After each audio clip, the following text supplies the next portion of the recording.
देखिए, cockroach party के आंदोलन में छात्रों के बीच जैसे कुछ लोग घुसे और जिस तरह की हिंसा और अभद्रता हुई, उसकी कहानी अभी खत्म नहीं हुई है बॉस। कल से कुछ लोग माहौल बना रहे थे कि छात्र आंदोलन के नाम पर जिन लोगों ने जगह जगह पर दंगा किया, उन पर अब कोई एक्शन नहीं होगा। यह माहौल बनाया गया कि सरकार झुक गई है। बिहार, असम, बंगाल, महाराष्ट्र जैसे राज्यों में प्रदर्शनकारियों पर केस वापस हो गए।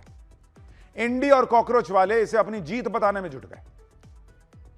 लेकिन जिन लोगों ने भी ऐसी तस्वीरें देखी थी, उनका मन रो रहा था कि यह चल क्या रहा है। ठीक है, जो मासूम छात्र हैं उन पर एक्शन ना हो, लेकिन ऐसे गुंडाई करने वालों पर भी एक्शन नहीं होगा। लेकिन आज जब खबर आई तो इनको आग लग गई, कॉकरोच पार्टी वालों को, क्योंकि ये लोग जो माहौल बना रहे थे उसकी हवा निकल गई। क्लियर हो गया कि छात्र आंदोलन में जो लोग गुंडाई कर रहे थे उन पर एक्शन नहीं रुकेगा बॉस। एक एक का इलाज होगा। जो पुलिस वालों के सिर फोड़ रहे थे, गाड़ियां तोड़ रहे थे, मीडिया की लिंचिंग करना चाह रहे थे, पीएम को गालियां दे रहे थे, उन सब का हिसाब होगा। और यह बात आज देश की सबसे बड़ी अदालत से क्लियर हो गई। सुप्रीम कोर्ट में आज प्रोटेस्ट में हिंसा करने वालों पर एक्शन को लेकर क्या कहा गया है, आज आपको विस्तार से बताऊंगा। कॉकरोच पार्टी वाले इस बात से कैसे तिलमिला गए, नई धमकी दे रहे हैं, आप देखेंगे तो खुद हैरान रह जाएंगे। और बॉस, कॉकरोच वालों ने कैसे उन जेनजी को भी बुरा फंसा दिया, जो जेनजी इनके चक्कर में सड़क पर उत्पात मचा रहा था, पीएम के लिए भद्दे भद्दे नारे लगाकर खुद को कूल समझ रहा था। आज की डेट में पुलिस से लेकर पब्लिक तक उनको ढूंढ ढूंढ कर हिसाब मांग रही। एक के बाद एक सबके माफीनामे आ रहे हैं, वीडियो आ रहे हैं माफी मांगने के, क्योंकि इन्हें भी समझ में आ गया कि कॉकरोच पार्टी वाले हों या इंडी गठबंधन वाले, कानूनी एक्शन से तो ये नहीं बचा पाएंगे। भले ही कॉकरोच पार्टी वाले कहते रहे कि इनका कोई कुछ नहीं बिगाड़ सकता, इन पर जो केस किए गए हैं वो हटाने होंगे, जो एफआईआर हुई है वो हटानी होगी।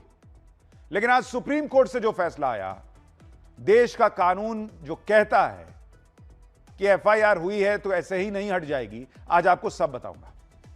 जेनजी के नाम पर जो लोग अराजकता कर रहे थे, आज उनके परिवार वालों को कैसे शर्मिंदा होना पड़ रहा है, वो भी आपको दिखाऊंगा। और सोशल मीडिया की जो बात है, जो देश के लिए खतरा बनता जा रहा है, भाई फेसबुक ने पीएम मोदी का वीडियो हटा दिया, देश के प्रधानमंत्री का वीडियो हटा दिया, बवाल मचा, तो अब माफी मांग रहा है फेसबुक। लेकिन यह माफी कैसे नाकाफी है, यह भी आपको दिखाऊं, उससे पहले एक ट्रेलर देखिए।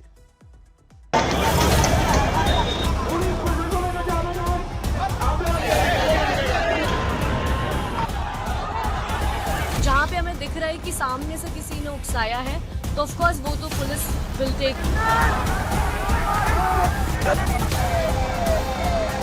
है क्या ये मोदी, क्या चीज है यो? प्राइम मिनिस्टर जी नरेंद्र मोदी जी, मैं आपसे हाथ जोड़कर माफी मांगती हूँ।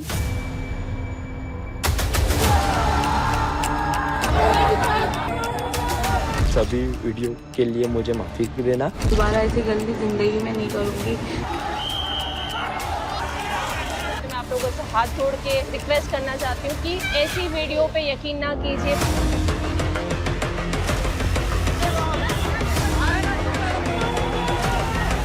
नीट के छात्रों का अगर विषय था तो फिर उधर सर तन से जुदा वाले नारे क्यों दिए गए?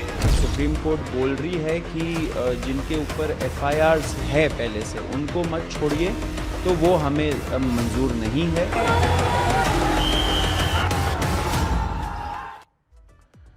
बॉस, आज की डेट में एक ही सवाल सबके मन में है कि कॉकरोच पार्टी वालों ने जेनजी को यूज कर लिया क्या?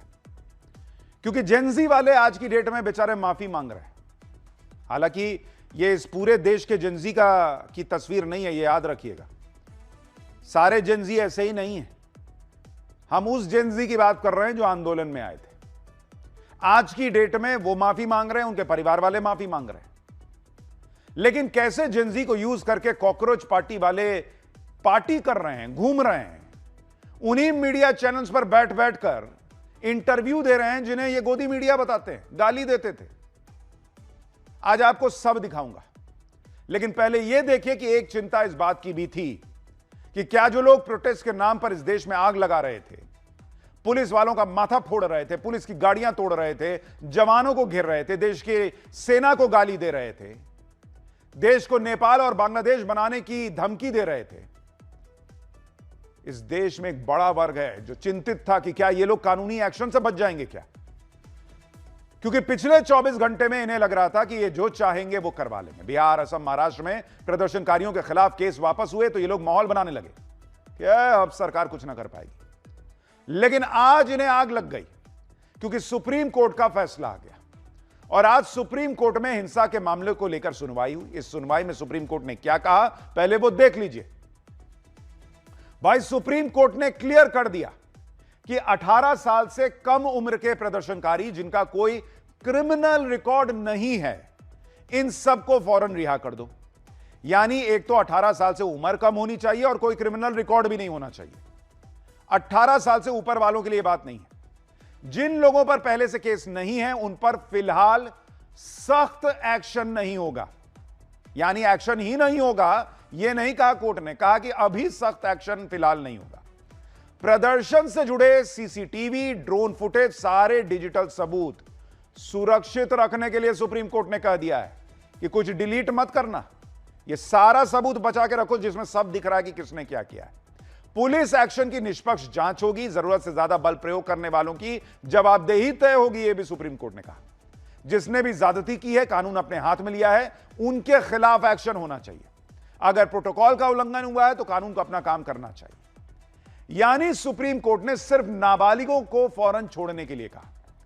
साथ ही यह भी कह दिया कि फिलहाल सख्त कार्रवाई नहीं होगी, यानी आगे कार्रवाई हो सकती है। पूरे मामले की जांच हो रही है, सारे राज्यों से भी जवाब मांगा गया है और यह भी कह दिया कि भाई जिन पर एफआईआर ऑलरेडी है वो नहीं छूटेंगे। तो भाई जिसका क्रिमिनल रिकॉर्ड है वो काहे छूटेगा? लेकिन बॉस, कॉकरोच पार्टी वाले तो सुप्रीम कोर्ट की सुनने को तैयार नहीं। कॉकरोच पार्टी कह रही है कि जिन पर एफआईआर है उनको भी छोड़ना होगा। सुनिए ये सौरभ को। हम लोगों ने ये नहीं बोला कि कोई माइनर है तो तभी आप उसको रिलीज करिए, या किसी के ऊपर पहले से एफआईआर है तो उनको मत रिलीज करिए। ये सब हमारा कोई डिमांड नहीं था। एंड सरकार को भी समझना चाहिए कि हमारा जो डिमांड है वो जैसा गारंटी दिया था, जैसे देश के सामने उस प्रेस कॉन्फ्रेंस में दोनों मिनिस्टर्स ने गवर्नमेंट ऑफ इंडिया के बिहाफ पे जो एग्री किया था, वैसे ही डिमांड आपको रखना पड़ेगा। अभी अगर सुप्रीम कोर्ट बोल रही है कि जिनके ऊपर एफआईआर्स है पहले से उनको मत छोड़िए, तो वो हमें मंजूर नहीं है। हमारा जो डिमांड है वो क्लियर है एंड उसी के हिसाब से होना चाहिए, क्योंकि उसी चीज पे एग्रीमेंट भी हुई थी। एक इस्तीफा क्या हो गया, ये लोग आज की डेट में अपने आप को सुप्रीम कोर्ट से भी ऊपर समझने लगे। कह रहे हमको मंजूर नहीं है। क्यों बॉस?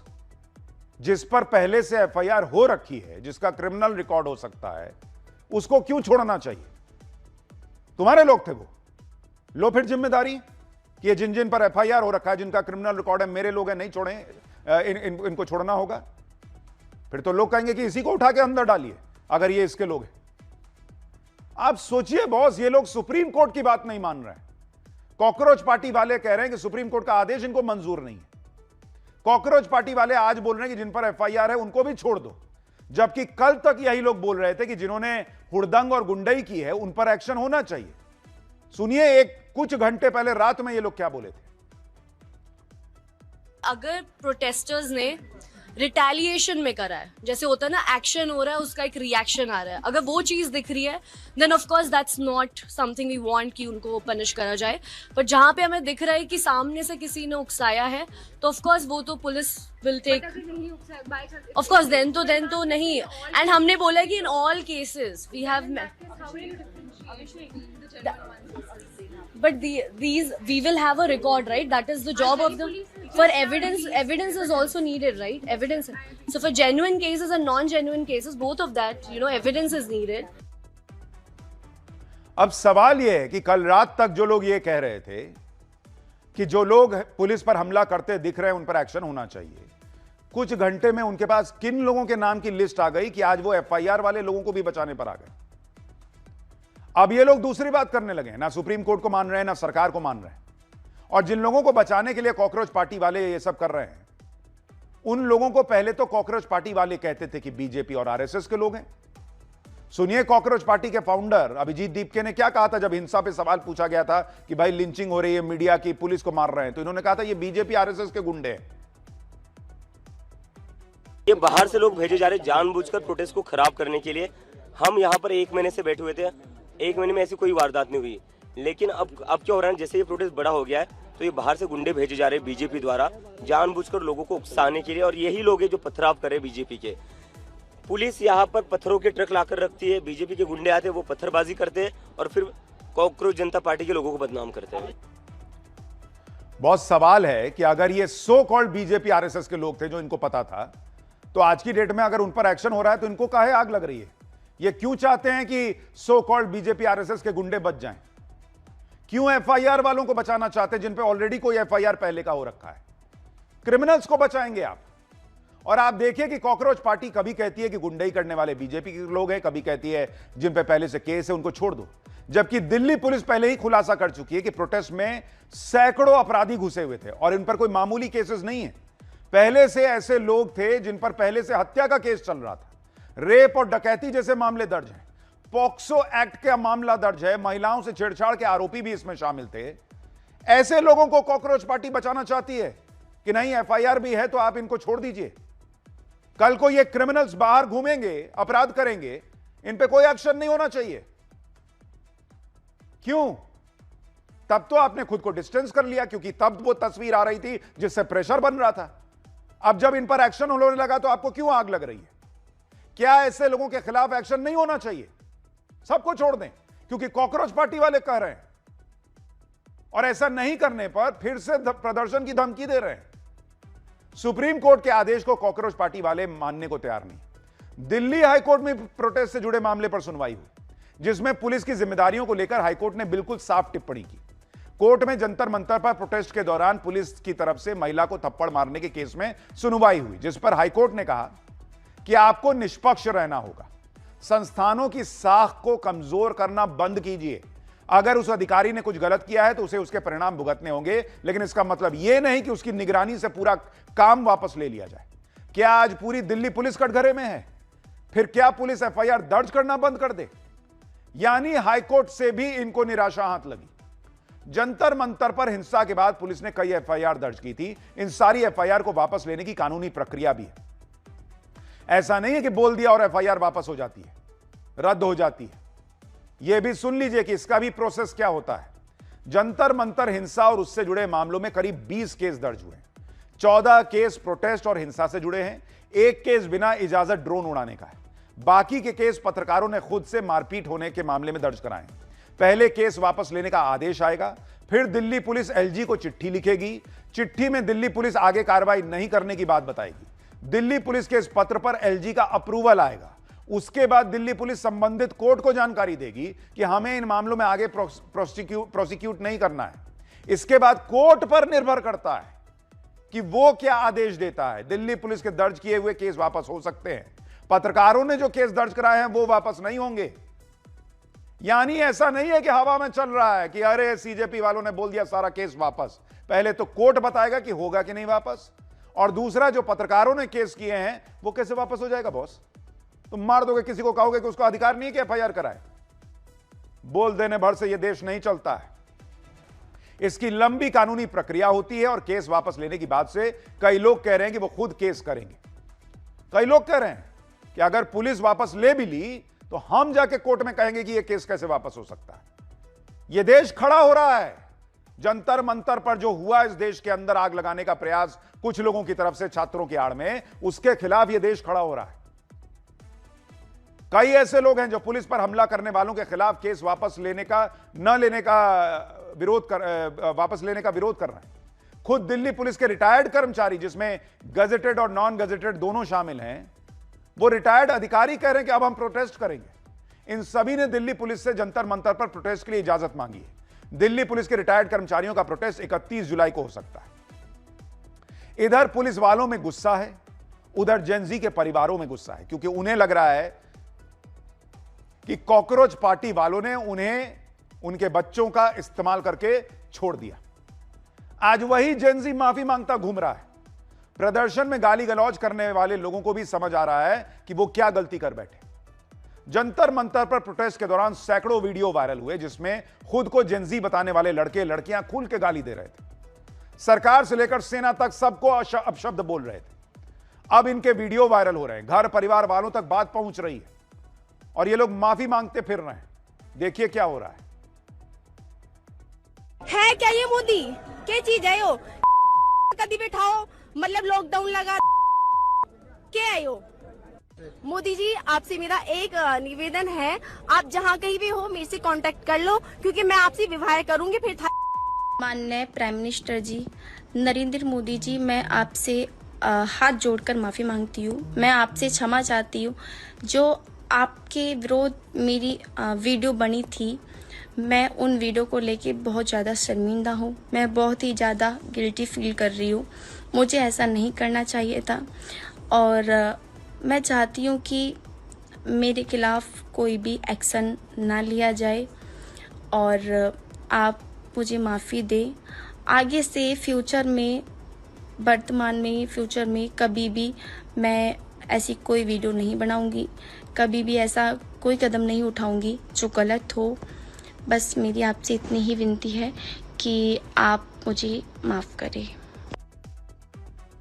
यानी प्रोटेस्ट में भावनाओं में बहके जिन लोगों ने इस तरह की हरकतें की, आज वो माफी मांग रहे हैं। कॉकरोच पार्टी वाले तो पार्टी कर रहे हैं 5 स्टार होटल में, और जिनके कंधे पर रखकर यह पूरा आंदोलन खड़ा किया वो बेचारा माफी मांग रहा है। इसी तरह से महाराष्ट्र में प्रोटेस्ट के दौरान पीएम मोदी पर अभद्र टिप्पणियां हुई थी। जिन लोगों ने यह सब किया था वो भी माफी मांग रहे हैं।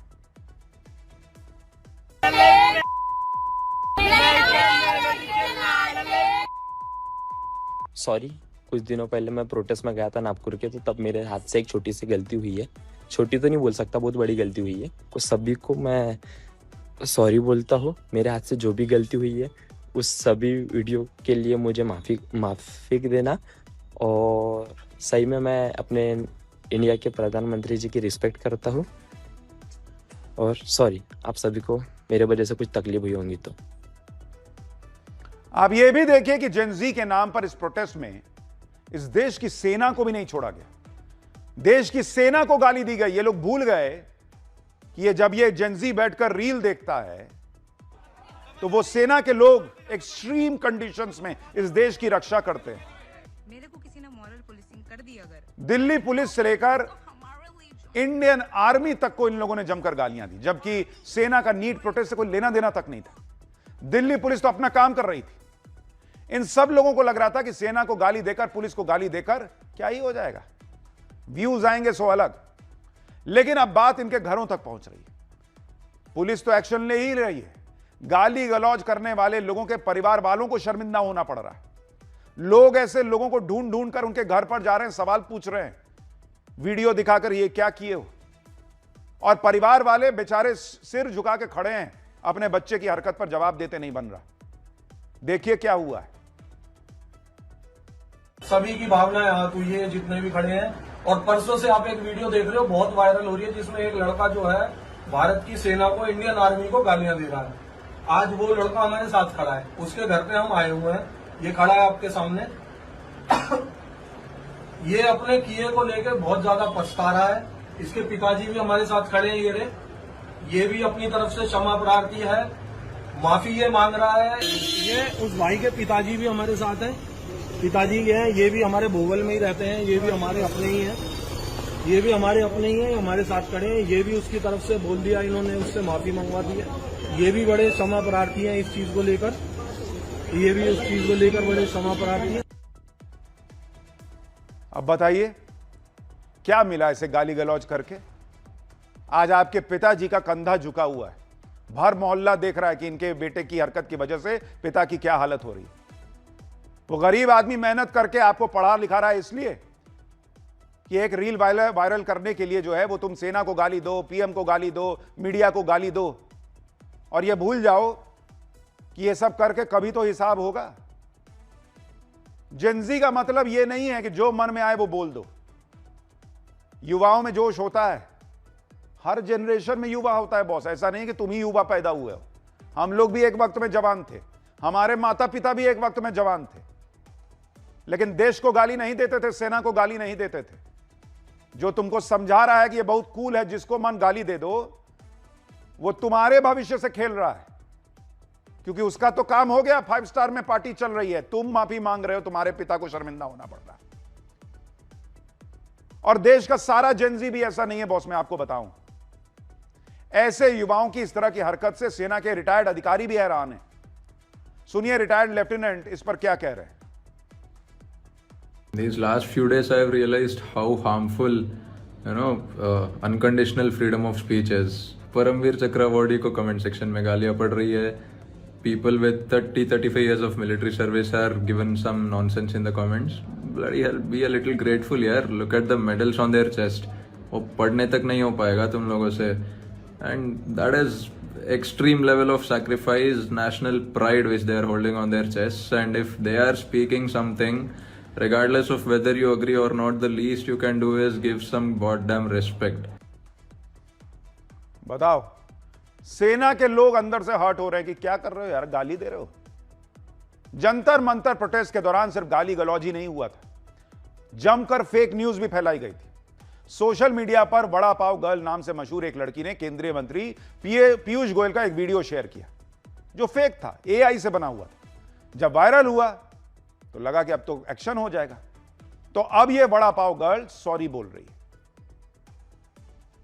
सबसे पहले ये वीडियो देख लो कि हमें 2-3 कॉकरोचों को सरेआम लटका देना चाहिए ताकि इस कॉकरोच जनता पार्टी को असलियत का अंदाजा हो जाए। पीयूष गोयल जी की एक वीडियो आई थी मेरे सामने, मुझे नहीं पता था कि वो एआई जनरेट वीडियो है या फिर बनाई गई है, झूठी अफवाह है। तो उस वीडियो को हम सब ने सही मान लिया था और मैंने भी अपनी प्रतिक्रिया उस वीडियो के ऊपर दी थी, क्योंकि उस वीडियो में कहा ही ऐसा जा रहा था फांसी पे लटका दो, सारी चीजें बच्चों के लिए कुछ गलत वर्ड यूज किए जा रहे थे। तो मैंने भी अपनी प्रतिक्रिया दी थी उस वीडियो में, और वो वीडियो पूरी तरीके से फर्जी थी, पूरी एआई वीडियो थी, जिसके लिए मैंने भी अपनी प्रतिक्रिया दी थी। तो मैं आप लोगों से हाथ जोड़ के एक रिक्वेस्ट करना चाहती हूँ कि ऐसी वीडियो पे यकीन ना कीजिए।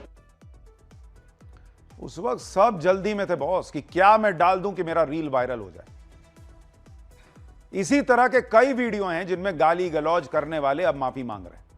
एक लड़की है जो प्रोटेस्ट में अपने व्यवहार के लिए माफी मांग रही है, सुनिए उसको भी। मेरे से गलती हो गई, मैंने जंतर मंतर पे वहाँ पे वीडियो बना लिया था लड़कों के साथ, मुझसे बहुत बड़ी गलती हो गई। माननीय मुख्यमंत्री जी उत्तराखंड से माफ़ी मांगना चाहता हूँ। मैंने सोशल मीडिया में एक वीडियो डाला था जिसमें उत्तराखंड के मुख्यमंत्री जी के लिए गलत शब्दों का प्रयोग किया था, जो मुझे नहीं करना चाहिए था। कॉकरोच पार्टी के प्रोटेस्ट को लेकर अब जेन जी खुलकर बात कर रहा है। युवा कह रहे हैं कि सीजेपी लोकतंत्र के लिए वहां था ही नहीं, यह लोकतंत्र के लिए आंदोलन था ही नहीं। सुनिए इस आंदोलन से जुड़े हुए लोग सीजेपी को एक्सपोज कर रहे हैं। CJP is not there for the democracy. This is unbelievable. Unbelievable from my side. I'm shaking. I'm shaking because I was believing that CJP was right. I'm shaking right now. How can this happen? How this thing is possible, man?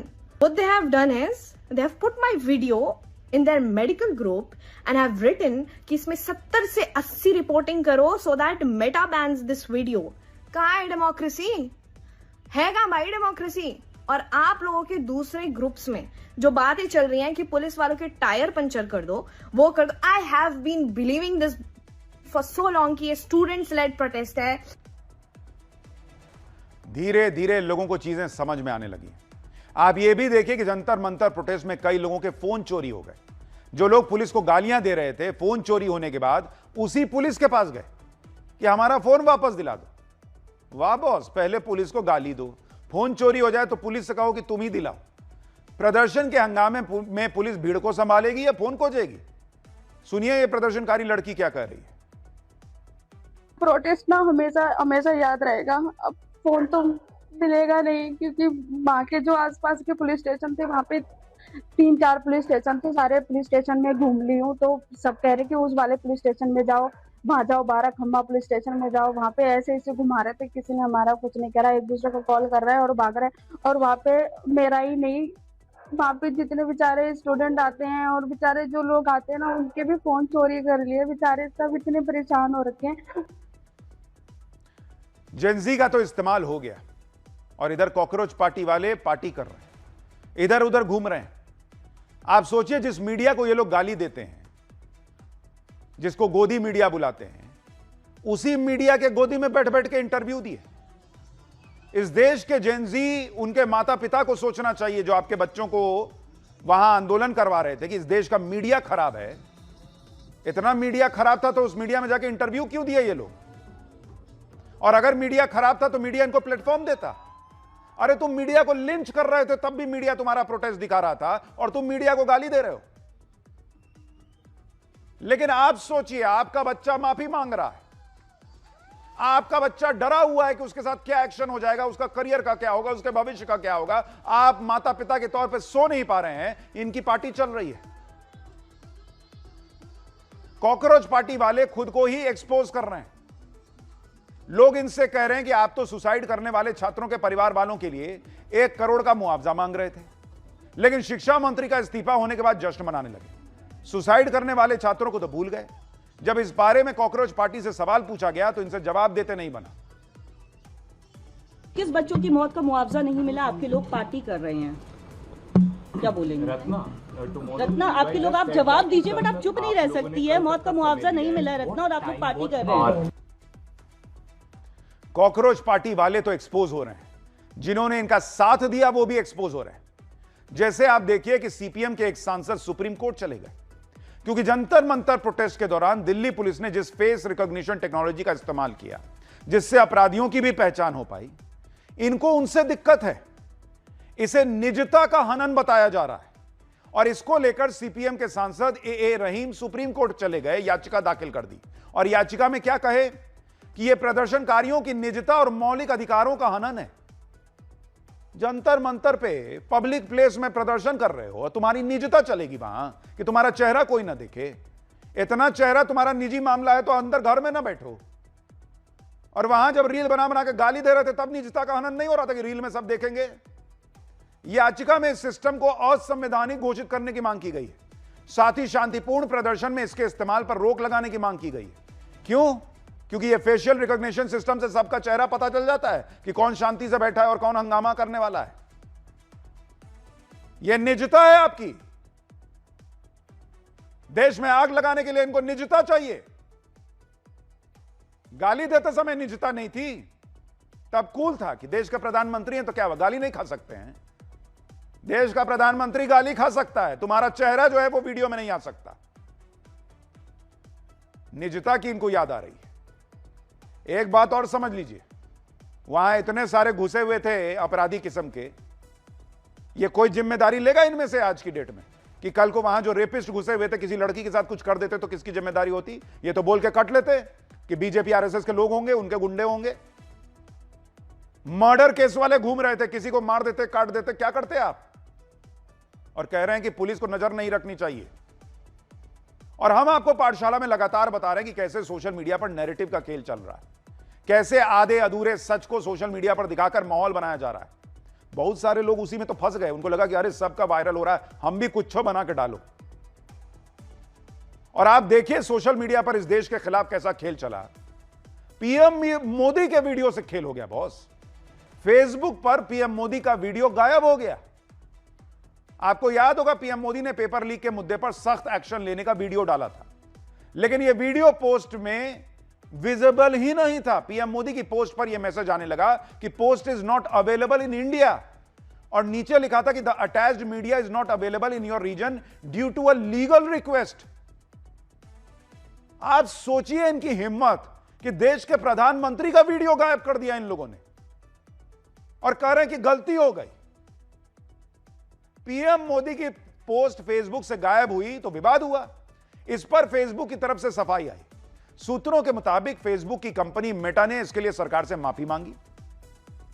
Meta ने इसे तकनीकी गड़बड़ी का नतीजा बताया। यह भी कहा कि वीडियो को रिस्टोर कर दिया गया। एहसान किया हो वीडियो रिस्टोर कर दिया हो तो। और इस बात का सवाल क्यों ना उठे कि जब इस देश में आग लगी हुई थी, देश का प्रधानमंत्री युवाओं से संपर्क करना चाह रहा था, अपनी बात कहना चाह रहे थे, और तुमने उनका वीडियो गायब कर दिया। इस सवाल को क्यों ना पूछा जाए कि क्या यह जानबूझकर नहीं हो सकता है? क्या यह जानबूझकर युवाओं तक प्रधानमंत्री की बात न पहुंचे, इसका प्रयास नहीं हो सकता है? करंट टेक्निकल ग्लिच बताने से मामला खत्म हो जाएगा। सूत्रों के मुताबिक सरकार इस मामले को आसानी से जाने देने के मूड में नहीं है। सरकार मेटा की सफाई से संतुष्ट नहीं है। जल्दी ही मेटा के अधिकारियों को तलब भी किया जा सकता है। इसके अलावा सोशल मीडिया कंपनियों के अधिकारियों को संसदीय समिति के सामने भी पेश होना है।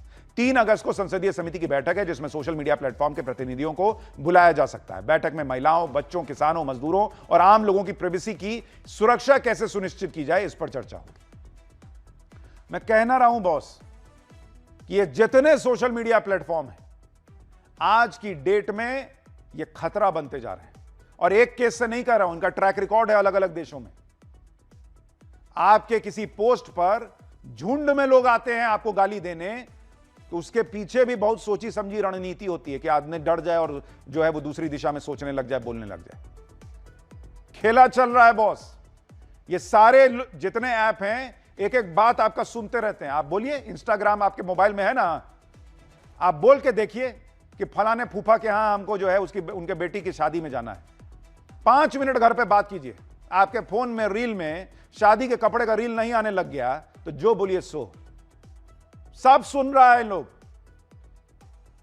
आपका सेक्सुअल ओरिएंटेशन से लेकर पॉलिटिकल आइडियोलॉजी किस तरफ है, सब जानता है। ये सब ये कम घातक है। सोशल मीडिया के जरिए कैसे खेल होता है, कैसे चुनाव को प्रभावित करने की कोशिश की जाती है, उसका एक उदाहरण आपको बताता हूं, जिससे आप यह समझ सकेंगे कि क्यों पीएम मोदी के वीडियो को हटाने के मामले को हल्के में नहीं लिया जा सकता। साल 2018 में British political consulting, Cambridge Analytica और फेसबुक पर गंभीर आरोप लगे। 8 करोड़ 70 लाख लोगों के पर्सनल डेटा के गलत तरीके से इस्तेमाल का मामला सामने आया।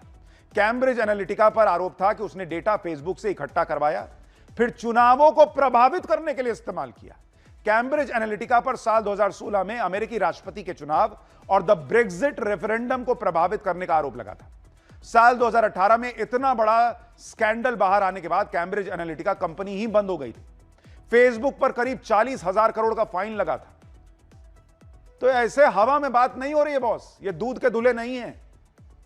टेक्निकल ग्लिच आ गया, इसलिए पीएम का इतना इंपॉर्टेंट वीडियो जिसमें वो यूथ से कनेक्ट कर रहे थे कि आप घबराइए नहीं, मैं एक्शन लूंगा, वो एकदम हवा में गायब हो गया। बॉस, इस देश के जेनजी, इस देश के युवा, इस देश के बुजुर्ग, इस देश की मौजूदा पीढ़ी, सबको समझना होगा कि कई ऐसी ताकतें हैं जो इस देश को आगे बढ़ते हुए नहीं देखना चाहती। लोकतंत्र में आपके पास सबसे बड़ा अधिकार है, वोट डालिए, जो नहीं पसंद है उसको बदल दीजिए। आग लगा के सरकारें नहीं बदली जाती, वोट डाल के बदली जाती। सोचिएगा इस पर। पाठशाला में अगला अध्याय, संसद में पेपर लीक पर बिल आया तो हंगामा क्यों मच गया। कांग्रेस बीजेपी का गजब घमासान आपको दिखाऊंगा। इधर राहुल प्रियंका ने अब नया मोर्चा खोल दिया, उधर बीजेपी ने कौन सा पुराना इतिहास याद दिला दिया। छात्रों के मुद्दे पर संसद में सबसे तीखी बहस का कंप्लीट अध्याय अब खोल रहा हूं। जेनजी को कैसे प्रोटेस्ट में यूज किया गया ये तो आपने देख लिया, लेकिन जेनजी को इस्तेमाल करके राजनीति कैसे चल रही है आपको वो भी देखना चाहिए। पीएम मोदी ने पेपर लीक के खिलाफ जो नया कानून लाने की बात की थी, उस पर आखिरकार आज लोकसभा में चर्चा शुरू। कल का पूरा दिन तो हंगामे में गया। आज इंडी गठबंधन वाले संसद में पेपर लीक पर नए बिल के बारे में चर्चा के लिए तैयार हुए। इंडी गठबंधन वालों को कल ही समझ में आ गया था कि जेनजी तो सब कुछ देख रहा है कि संसद में कौन चर्चा से भाग रहा है, कौन चर्चा के लिए तैयार है। इसलिए आज नए पेपर लीक बिल पर चर्चा हो, जो अब भी चल रही है। लेकिन इस चर्चा में भी इंडी गठबंधन ने अपनी राजनीति शुरू कर दी। इंडी गठबंधन वालों की तरफ से राहुल प्रियंका ने क्या नया मोर्चा खोल दिया, बीजेपी कौन से इतिहास के पन्ने पलटने लग गई, आज आपको सब दिखाऊंगा। लेकिन पहले छात्रों के मुद्दे पर संसद में जो सबसे तीखी बहस हुई उसका एक ट्रेलर देख लीजिए।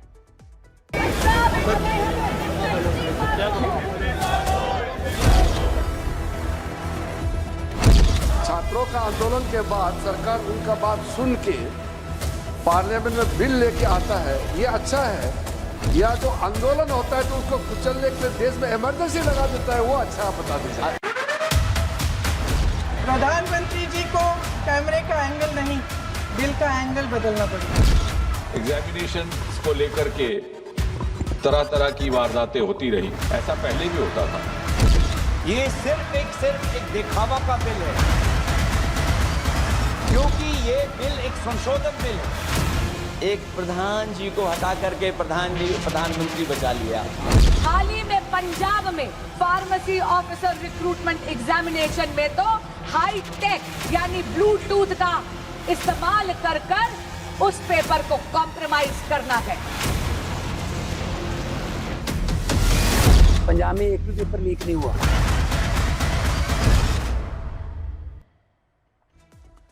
जिस वक्त पीएम मोदी जेनजी की प्रॉब्लम को एक एक करके सॉल्व करने का प्रयास कर रहे हैं, पेपर लीक पर पीएम मोदी नया कानून लेकर आए। कांग्रेस एक के बाद एक गोलपोस्ट बदलती जा रही है। कल तक इन्होंने अमित शाह को निशाने पर ले रखा था, आज नया मोर्चा खोल दिया नए शिक्षा मंत्री प्रहलाद जोशी पर। इसे लेकर संसद के अंदर प्रियंका वाड्रा और संसद के बाहर राहुल गांधी एक्टिव हो गए। दोनों ने नए शिक्षा मंत्री प्रहलाद जोशी के बहाने पीएम मोदी को घेरा। पहले संसद में प्रियंका वाड्रा ने प्रहलाद जोशी का नाम लिया, आरोप लगाया कि पीएम मोदी ने ऐसे व्यक्ति को शिक्षा मंत्री बनाया है जो बलात्कारियों की रिहाई का समर्थन करता है।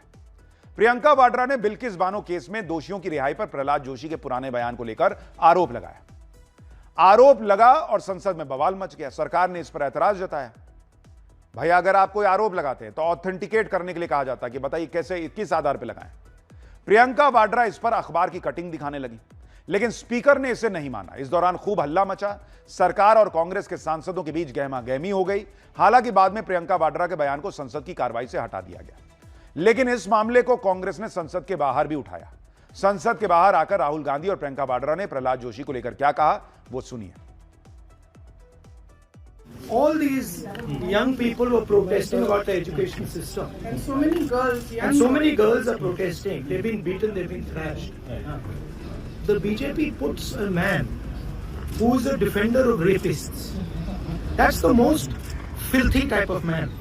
There can be no filthier man than somebody who says that rapists need protection. That is the education minister of India today. It's strange. It's a strange reaction from the Prime Minister that there are so many people in his cabinet. He could have chosen any one of them, but he chooses a person who protects rapists. It's quite amazing.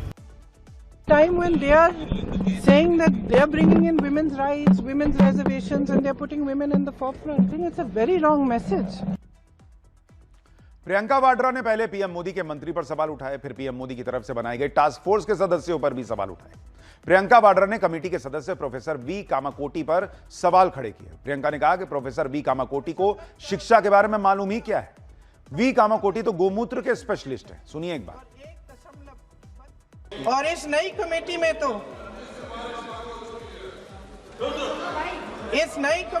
तो एक x IB chief, अरे बात फिर चिल्लाएंगे, एक x IB chief, एक IT company के मालिक और एक गौमूत्र के विशेषज्ञ भी हैं।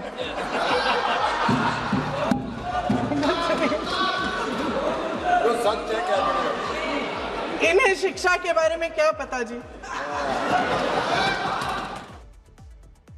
प्रियंका वाड्रा को प्रोफेसर वी कामाकोटी पर बोलने से पहले एक बार उनका प्रोफाइल चेक कर लेना चाहिए था।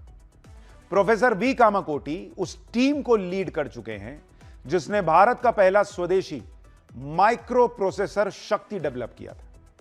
वो आईआईटी मद्रास के डायरेक्टर हैं, 2001 से वहां पर प्रोफेसर हैं, 25 साल से वहां पढ़ा रहे हैं। Computer architecture, information security, VLSI design technology के एक्सपर्ट हैं। आईआईटी मद्रास में माइक्रो प्रोसेसर डेवलपमेंट प्रोग्राम और information security education and awareness programme के प्रमुख हैं। राष्ट्रीय सुरक्षा सलाहकार बोर्ड के सदस्य भी हैं। आर्टिफिशियल इंटेलिजेंस टास्क फोर्स के अध्यक्ष भी रह चुके हैं। 150 से अधिक शोध पत्र प्रकाशित हो चुके हैं। DRDO academic excellence award, Indian electronics and semiconductor association techno visionary award और ऐसे कई अवार्ड उनको मिल चुके हैं। एक ऐसा व्यक्ति, इतना सम्मानित व्यक्ति, प्रियंका वाड्रा को लगता है कि वो गोमूत्र एक्सपर्ट है, क्योंकि उन्होंने गोमूत्र को लेकर कुछ कह दिया था। और गोमूत्र पे बोलना, सनातन से जुड़ी किसी चीज पे बात करना, ओहो, फिर तो आप में कुछ भी नहीं रहा, खत्म मामला। और इसीलिए डिस्क्रेडिट कर दिया गया एक ऐसे आदमी को जो 25 साल से शिक्षा में अपना योगदान दे रहा है, देश में योगदान दे रहा है। करिए, इनको शिक्षा में आता ही क्या है, तो किसको आता है फिर? इसी पर बीजेपी ने संसद में कांग्रेस को घेर लिया। अनुराग ठाकुर को सुनिए। मुझे तो लगता था प्रियंका गांधी जी कुछ अच्छा कहेंगी। उन्हें कहा ये गौमूत्र के विशेषज्ञ हैं।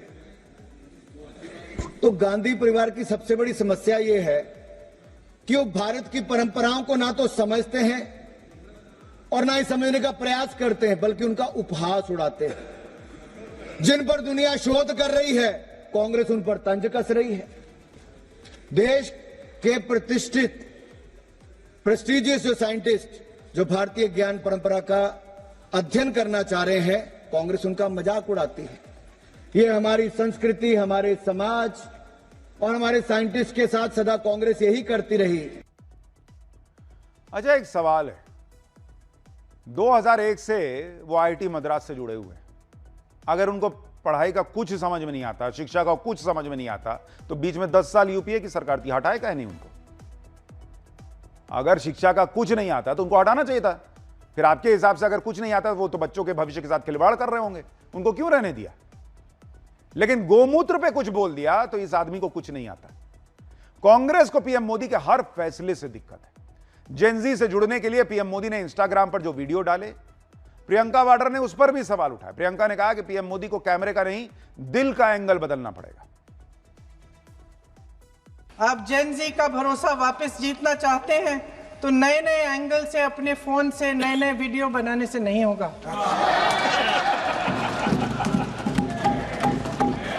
प्रधानमंत्री जी को कैमरे का एंगल नहीं, दिल का एंगल बदलना पड़ेगा।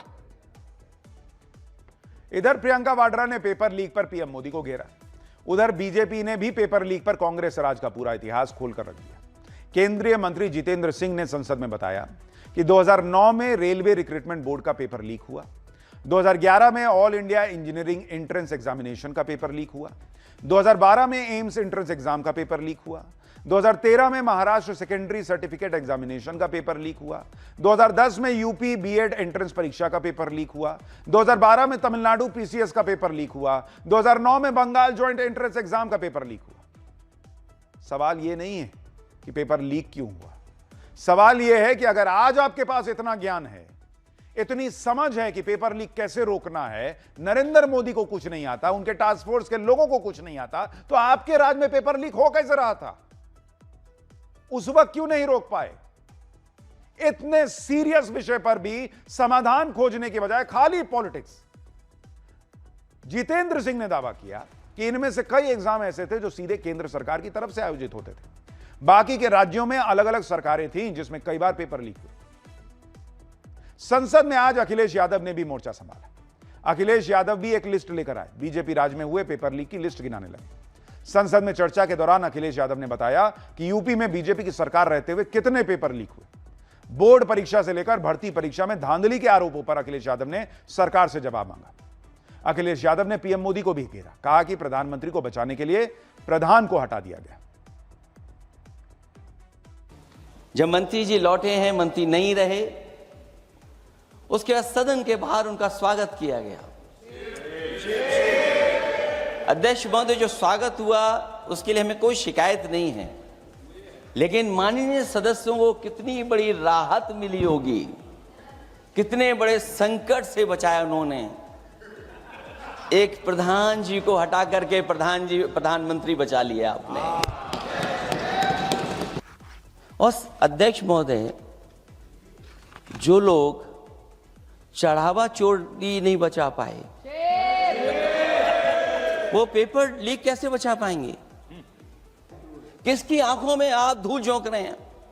और अगर कानून से बच रहा होता तो भाजपा की 10 साल की सरकार में 20 परीक्षाएं कैसे लीक हो गई? उधर पेपर लीक पर आज बीजेपी ने पंजाब सरकार को भी घेरा। संसद में एनडीए सांसदों ने अरविंद केजरीवाल और भगवंत मान के खिलाफ प्रदर्शन किया और पंजाब में पेपर लीक पर वहां के शिक्षा मंत्री के इस्तीफे की मांग। संसद भवन परिसर में मकर द्वार के बाहर एनडीए के सांसदों ने हाथों में बैनर और तख्तियां लेकर नारेबाजी की। पंजाब में पेपर लीक पर अरविंद केजरीवाल और भगवंत मान की चुप्पी पर सवाल खड़े। संसद में भी बीजेपी ने इस मुद्दे को उठाया। बीजेपी सांसद बांसुरी स्वराज ने पूछा कि पंजाब के शिक्षा मंत्री का इस्तीफा कब होगा, कांग्रेस कब पंजाब के शिक्षा मंत्री का इस्तीफा मांगेगी, और इन आरोपों पर पंजाब के सीएम भगवंत मान ने क्या सफाई दी, वो भी सुनिए। और हाल ही में पंजाब में, ये तो इसी साल की बात कर रही हूं, फार्मेसी ऑफिसर रिक्रूटमेंट एग्जामिनेशन में तो हाई टेक यानी ब्लूटूथ का इस्तेमाल कर उस पेपर को कॉम्प्रोमाइज करना गया। पर मैं पूछना चाहती हूं, इससे पहले कि विपक्ष मुझ पर यह इल्जाम लगाए that I am talking about whataboutery. This is not about whataboutery, but I am calling out the opposition on its selective outrage. मैं पूछना चाहती हूं विपक्ष से कि अगर ये सिद्धांत की लड़ाई है तो सिद्धांत सरकार देख के बदल कैसे जाता है। मैं पूछना चाहती हूं कि अभी खड़े होकर इन्होंने तत्कालीन केंद्रीय शिक्षा मंत्री की बात करी, क्या माननीय गौरव गोगोई जी ने अभी तक पंजाब के एजुकेशन मिनिस्टर का इस्तीफा मांगा है या नहीं? पंजाब में एक भी पेपर लीक नहीं हुआ। हमारे पास एक चीटिंग का मामला आया था। तो सारे तरफ से अपनी अपनी बातें कही जा रही हैं, रखी जा रही हैं। अच्छी बात यह है कि आज कम से कम चर्चा हुई है। अब देखिए कल भी चर्चा होनी है जिसमें राहुल गांधी भी बोलेंगे, पीएम भी बोल सकते हैं। देखते हैं वहां क्या होता है। लेकिन फिलहाल पाठशाला में अगले अध्याय का वक्त हो गया है। पीओके में गजब दरिंदगी, मुनीर ने कैसे सड़क पर लाशें बिछा दी, आप देखकर दंग रह जाएंगे। अचानक ट्रंप से मिलने क्यों पहुंचे नेतन्याहू, उधर ईरान ने क्या गजब ऐलान कर दिया, अब इसका अध्याय देखिए। पीओके को लेकर जिस बात का डर था वही हो रहा है। पहले ही कहा जा रहा था कि बगावत को कुचलने के लिए मुनीर कुछ भी कर सकता है। और आप देखिए कि मुनीर के ऑर्डर पर पीओके में चुनाव के विरोध में निकल रहे मार्च पर पाकिस्तान की सेना ने अंधाधुंध फायरिंग कर दी। 19 निहत्थे प्रदर्शनकारियों की मौत हो गई, जबकि सैकड़ों प्रदर्शनकारी गोली लगने से घायल हो गए। पीओके की सड़कों पर हर तरफ लाशें और खून बिखरा नजर आया। आज पाठशाला में पीओके में मुनीर की इस दरिंदगी की एक तस्वीर आपको दिखाऊंगा। मुनीर ने कैसे सड़क पर लाशें बिछा दी, आप देखेंगे तो हैरान रह जाएंगे। साथ ही ट्रंप से मिलने नेतन्याहू क्यों पहुंचे हैं और ईरान ने क्या गजब ऐलान कर दिया है, यह भी दिखाऊं। उससे पहले एक झलक देखिए।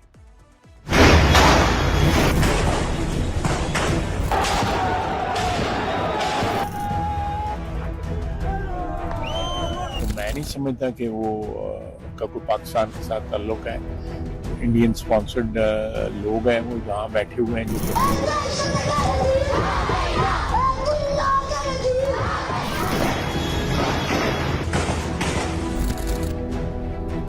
वहाँ चल रहे लीपापोती वाले इलेक्शन और वहाँ के लोगों का मानव अधिकार का हनन कुछ छिपाने का प्रयास है। अनमू ने हमारे बेशुमार भाइयों को शहीद कर दिया है। बेशुमार लाशें, बेशुमार जख्मी भाई उठा उठा के हमारे कंधे थक गए हैं। फोर्सेस की फायरिंग से जो है ना, इस वक्त बेशुमार नौजवान शहीद और जख्मी हो चुके हैं।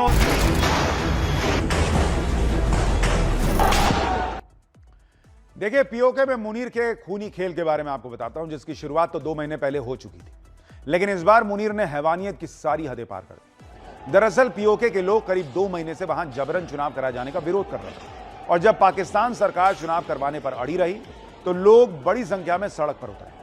पीओके के कई शहरों में रैलियां निकालने लगी। मुनीर के ऑर्डर पर उसकी सेना ने चुनाव का विरोध कर रहे निहत्थे प्रदर्शनकारियों को अंधाधुंध फायरिंग शुरू कर दी।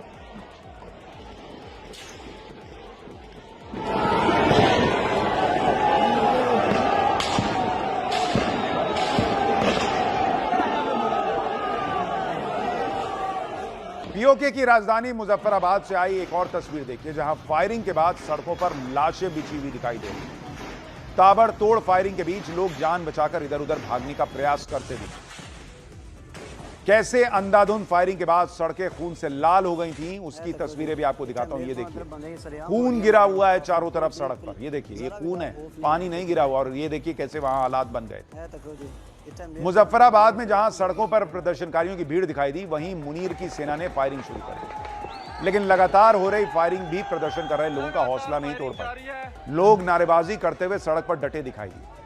मुजफ्फराबाद ही नहीं, पीओके के मीरपुर में भी मुनीर की सेना ने जमकर खून बहाया। वहां लगातार हो रही फायरिंग के बाद सड़कें लाशें से पटी नजर आई। देखिए कैसे वहां हालात बन गए। उधर रावलकोट में भी मुनीर की सेना ने जमकर प्रदर्शनकारियों का खून बहाया। प्रदर्शन में शामिल लोग फायरिंग में घायल हुए साथियों को उठाकर अस्पताल ले जाते दिखाई दिए। मुनीर की सेना की अंधाधुंध फायरिंग में 19 लोगों की मौत का दावा किया जा रहा है, लेकिन मौके पर मौजूद लोगों का कहना है कि फायरिंग में इससे कहीं ज्यादा लोगों की मौत हुई है। मुनीर की सेना से भड़के पीओके के लोगों का गुस्सा आप सुनिए एक बार। जालिमों ने हमारे बेशुमार भाइयों को शहीद कर दिया है, जख्मी कर दिया है। ये यहूदियों से भी पहली नस्ल है। इन जालिमों को शर्म नहीं आती। इस रोड पे जहाँ पे खून ही खून है, गोलियां मार रहे हैं हमारे भाइयों को। क्या तमाशा है ये? आप हमारे पैसों पे पलते हैं। ये गोलियां हमारे टैक्स के पैसे से खरीदते हमें मार रहे हो। जालिमों, यहाँ जवाब न दिया, कब्र में तो दौड़ गए, कलमा नहीं पड़ता, तुम क्या कर रहे हो? इंटरनेशनल मीडिया, भाई सारी दुनिया, ह्यूमन राइट ऑर्गेनाइजेशन, कहाँ मर गए आप सब लोग? कहाँ मर गए? कहाँ मर गए? सोचिए, ये हाल हो रखा है पीओके में। लोग खुद बता रहे हैं कि यहां पर नरसंहार चल रहा है, लेकिन कोई बात करने को तैयार नहीं। चला, मैं आपका फिर से स्वागत है और अब हमारा स्पेशल सेगमेंट, ऐसा क्यों बॉस। आपने अक्सर देखा होगा कि जब भी प्याज काटी जाती है तो लोगों की आंखों से आंसू निकलने लगता है। यहां तक कि प्याज काटते समय अगल बगल में बैठे लोगों के आंख से भी आंसू निकल जाता है। लेकिन ऐसा होता क्यों है बॉस? सोचें। असल में ये प्याज का एक तरह का डिफेंस सिस्टम है। जब हम प्याज काटते हैं तो उसकी कोशिकाएं टूटती हैं। इससे प्याज में मौजूद पदार्थ आपस में केमिकली रिएक्ट करते हैं। इसके बाद एक बेहद हल्का और उड़ने वाला केमिकल बनता है। यह केमिकल हवा में और बेहद बारीक बूंदों के साथ हमारी आंखों तक पहुंचता है। यह केमिकल कॉर्निया की नसों को परेशान करता है। हमारी आंखें इसे बाहरी खतरा समझकर आंसू बनाने वाली ग्लैंड्स को एक्टिव कर देती हैं। यानी आंसू इस केमिकल को धोकर बाहर निकालने की कोशिश के लिए आता है। प्याज काटते समय आंसू न आए, इसके लिए कुछ उपाय भी कर सकते हैं। प्याज को ठंडा करके काटने से आंसू वाला केमिकल कम निकलता है। प्याज को पानी के अंदर काटने से भी केमिकल पानी में घुल जाता है तो उतना इफेक्ट नहीं आता। इसके अलावा तेज धार वाले चाकू से धीरे धीरे काटने पर प्याज की कम कोशिकाएं कटती हैं, जिससे आंखों को परेशान करने वाले केमिकल की बूंदें भी कम हो जाती हैं। इससे भी आप बच सकते हैं। आज के लिए पाठशाला में इतना ही।